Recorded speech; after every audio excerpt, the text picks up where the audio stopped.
মেয়ে যখন বলল, মা আজকে আমি ভুনা খিচুড়ি খাবো, তখন আমি ঘরোয়া পদ্ধতি ও সহজ উপকরণ দিয়ে রেঁধে নিলাম আজকের ভুনা খিচুড়ি। ঘরে যেহেতু মাংস রান্না করেই ছিল, সেহেতু মাংস দিয়ে আজকের খিচুড়িটা রেঁধে ফেললাম। হ্যালো, আসসালামু আলাইকুম এভরিওয়ান, ওয়েলকাম জানাচ্ছি আমার এই কিচেনে। খিচুড়ি রান্না করার জন্য আমি পোলাওর চাল নিয়ে নিয়েছি, সাথে মুগ ডাল আর অল্প একটু মসুর ডাল নিয়ে নিয়েছি। এখানে মুগ ডালটা হালকা করে ভেজে নিয়েছি। আসলে অনেকে মসুর ডাল দেন না, আমার মসুর ডালটা দিলে খেতে একটু ভালো লাগে। আমি সবসময় অল্প করে মসুর ডাল দিয়ে দিই।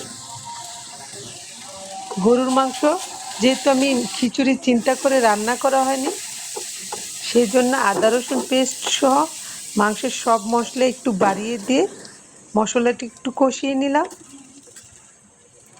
এখন আমি ধুয়ে রাখা চাল ডালগুলি মশলার উপর দিয়ে ভালোভাবে নেড়ে চেড়ে মিশিয়ে নিচ্ছি।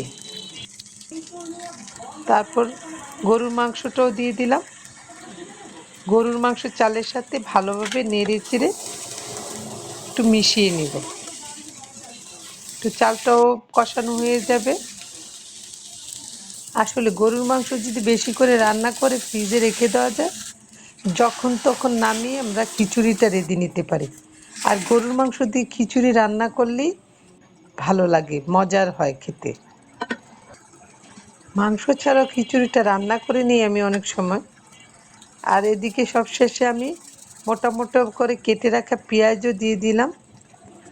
এখন পেঁয়াজটা একটু সিদ্ধ সিদ্ধ হলে খেতে খিচুড়িতে ভালো লাগে। আসলে রান্নাটা নিজের মতো, যার যেভাবে ভালো লাগে সেভাবে রান্না করে নেবেন।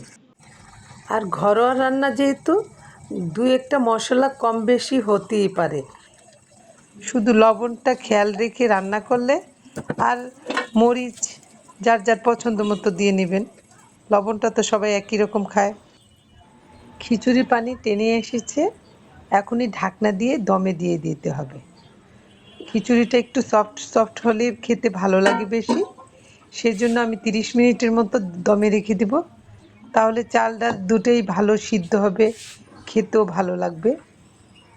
এই তো 30 মিনিট পর আমার খিচুড়িটা হয়ে গেছে।